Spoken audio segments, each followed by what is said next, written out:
ہم کتاب سنت پر عمل کرنے والے، نبی کی سنت پر عمل کرنے والے. اور یہی نہیں، ایک چیز اور ہے، اللہ رب العالمین کے ہاں اعمال کی قیمت اختتام سے دیکھی جاتی ہے، اور اسی لیے عبادتوں کے اختتام پر دعائیں اللہ کیا قبول ہوتی ہیں. روزہ جب ختم کرتے ہیں، افطار کرنے بیٹھتے ہیں، تو اس وقت کی جو دعا ہوتی ہے اللہ کے رضا ہوتی ہے. نماز جب ہم ختم کرنے لگتے ہیں، آخر میں تشہد میں جب ہم بالکل تشہد میں جب بیٹھتے ہیں، اور تشہد میں تحیات اور درود پڑھنے کے بعد جو ہم پڑھتے ہیں وہ دعائیں ہیں. اب بہت اہم دعا ہے، یہ غور کیجئے، اس کے معنی کو یاد کیجئے. قبر کا عذاب سے پناہ، جہنم کے عذاب سے پناہ، دجال کے فتنے سے پناہ، اور دنیا اور آخرت کے فتنے سے پناہ، فتنۃ المحیا، فتنۃ الممات، زندگی اور موت کے فتنے سے پناہ.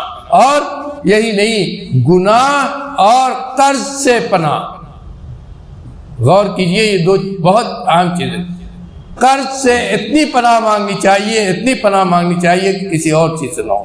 ہمیشہ یہ دعا کرنا چاہیے، رب العالمین ہم کو جب اس دنیا سے لے جا تو ہم کسی کے قرض دار نہ رہیں، کسی کا پیسہ ہمارے اوپر باقی نہ رہے.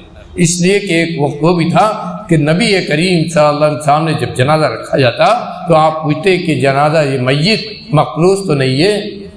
مقروض ہوتا تو کہتے کہ کتنا قرضہ ہے، معلوم ہوتا تو کہتے کون ہے جو اس قرضے کو ادا کرے گا. کوئی صحابی جب کھڑا ہوتا کہ ہم اس قرضے کو ادا کرنے کے لیے تیار ہیں تو اس کے ذمہ ہوتا، اور اس کے بعد اس کے جنازے کی نماز پڑھاتے تھے. اور جب بیت المال کا نظام آیا تو قرضہ مقروض اس وقت بھی پوچھتے تھے آپ کہ میت مقروض تو نہیں ہے، جو قرضہ بتایا جاتا وہ بیت المال کے ذمہ جاتا تھا. اور تب نبی کریم صلی اللہ علیہ وسلم، غور کیجیے کتنی خطرناک چیز ہے. آج ہم دوسروں کے قرضے کو کھا جاتے ہیں.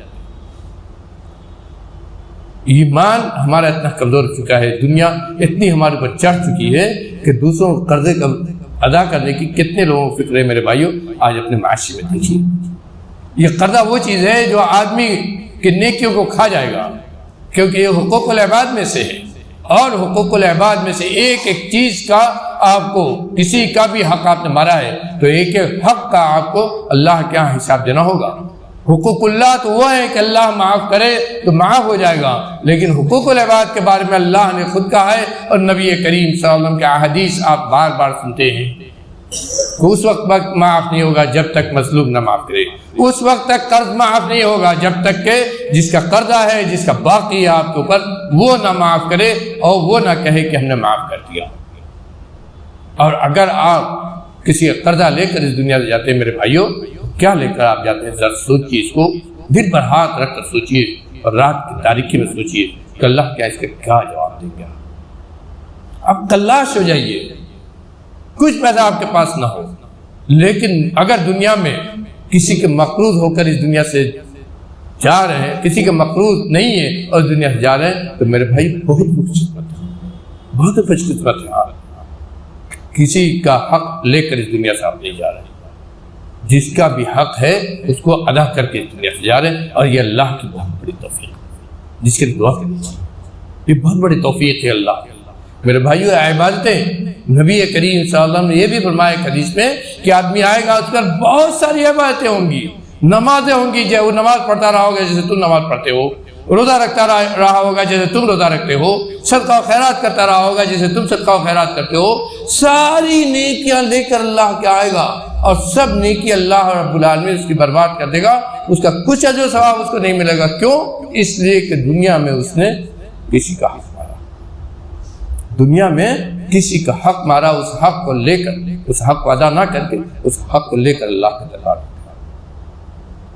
تو میرے بھائیو، اس ماہ مبارک میں جب ہم اختتام پر پہنچ رہے تو ان چیزوں کا بھی ہمیں بہت خیال کرنا ہوگا کہ ختم ہو ہماری عبادت تو ہر چیز سے پاک و صاف ہو، ہر برائی سے پاک و صاف، اور ایسے طریقے پر ہماری یہ عبادت ختم ہو کہ اللہ کے دربار میں وہ قبول ہو. چاہے روزہ ہو، چاہے رات کی عبادت ہو، چاہے تراویح ہو، چاہے شب قدر کی نماز ہو، اور چاہے روزہ ہم نے افطار اگر کرایا ہے تو افطار ہو، اور چاہے صدقہ و خیرات ہم نے کیا ہے تو صدقہ و خیرات ہو.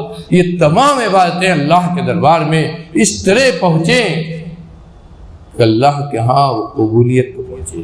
قبولیت کے لیے اللہ نے جو شرائط رکھی ہے میرے بھائی بہت سخت ہے. دعا کی قبولیت ہو یا اعمال نیک اعمال کی قبولیت ہو بہت سخت ہے میرے بھائیوں، ہم نے اس کا اندازہ نہیں کیا ہے۔ ان شرطوں کو ہمیں سمجھنا ہوگا، ان شرطوں کو سمجھنا ہوگا۔ صرف یہ ہم سمجھ لیں کہ ہم ہاتھ اٹھا کر دعا کر رہے ہیں یا کہ نماز پڑھنے تو قبول ہو جائے گی، بلکہ اس کے ساتھ ساتھ جو چیزیں اللہ نے لگائی ہیں کہ آپ ان حقوق کو بھی ادا کیجئے، تب آپ کی عبادت قبول ہوں گی۔ ان حقوق کا بھی ہمیں خیال کرنا چاہیے۔